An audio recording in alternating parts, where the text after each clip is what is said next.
Today we are going to talk about Heini's actual training week, but before we get there, I think we need to address the elephant in the room. The COVID situation. Yes.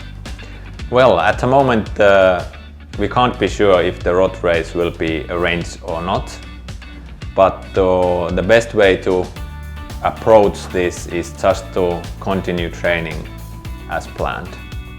And anyway, the race-specific training will happen only 12 weeks before the race, and before that we are just training normal endurance capabilities. Thank you for that. Before we start gushing over how much a pro athlete trains, I think we need some additional information, a bit of context here. So some quick questions. In what range are the yearly training hours for Heini?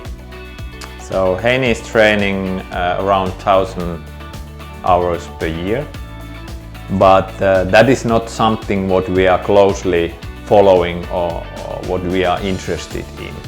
So annual hours are just something what you can count on in the end of the year. Our main focus is more on block and weekly level training. And does she have a day job?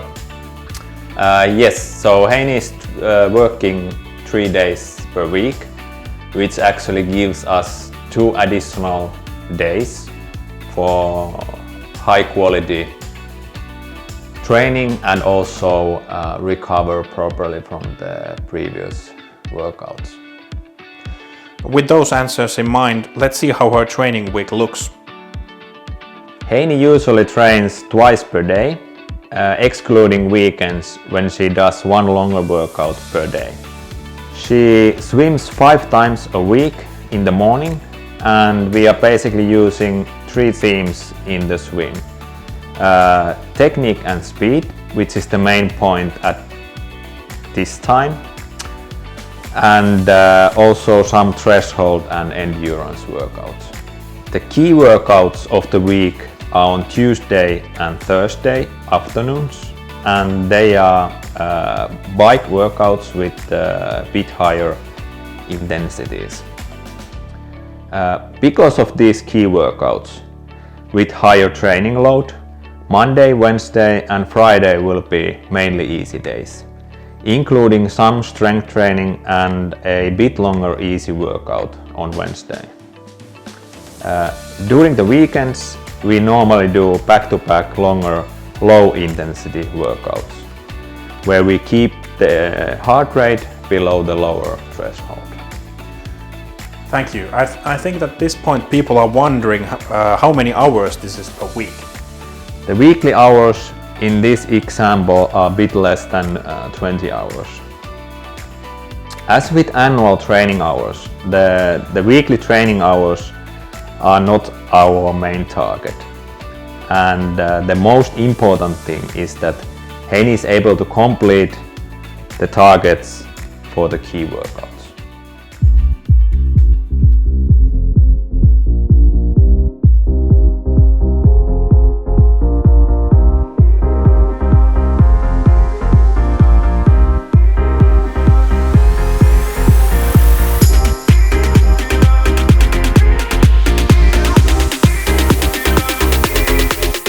If we take a step back from a single training week, could you explain your basic principles when building Heini's weekly training program? Sure. I'm a huge fan of block training, and I have seen that working for several top age group athletes. And the beauty of the block training is that the athlete can focus only on a couple of things and do not need to think the rest of the stuff that much.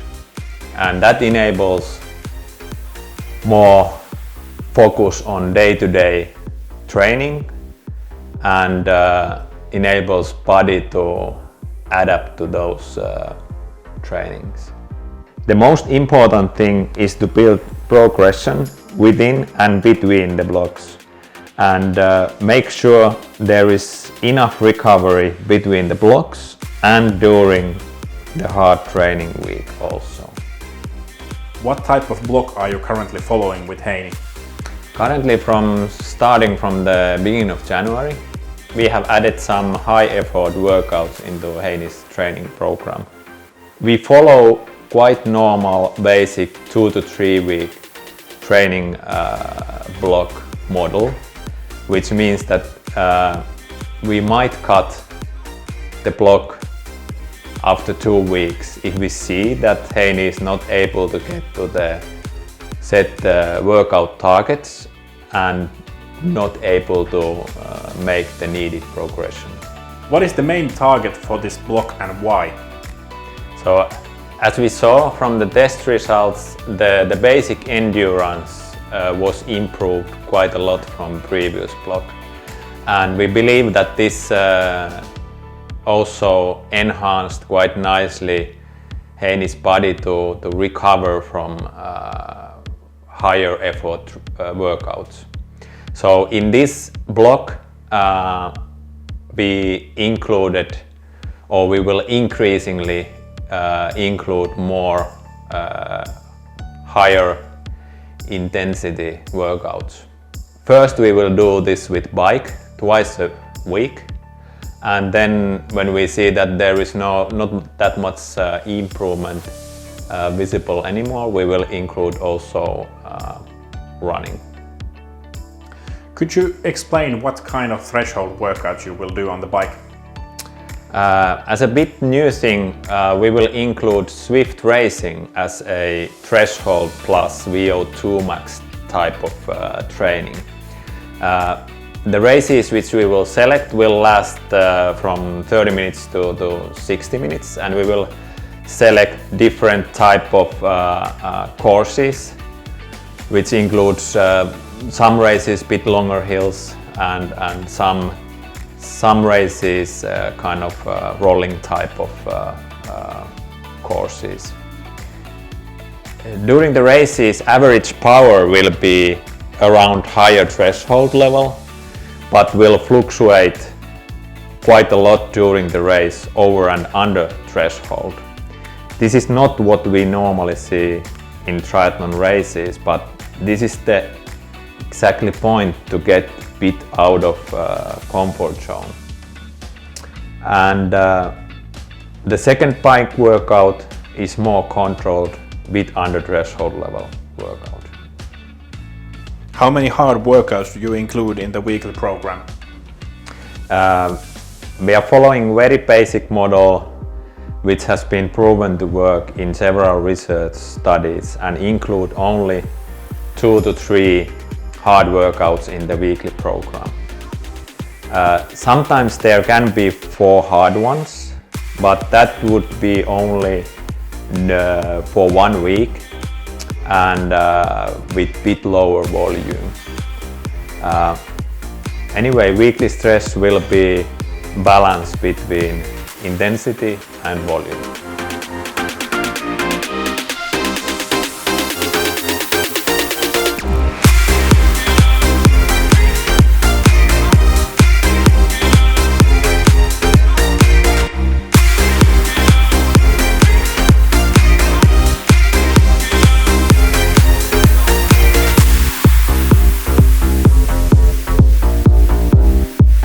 Recovery has been a hot topic for athletes quite some time.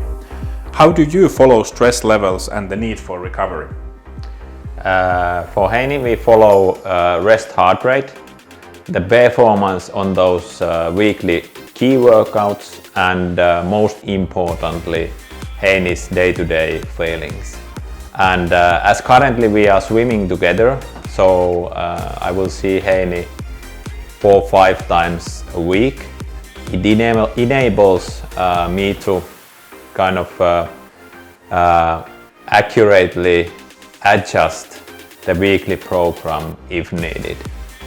We need to think accumulating stress levels from various angles, as we have 3 sports plus cross-country skiing in the winter and strength training.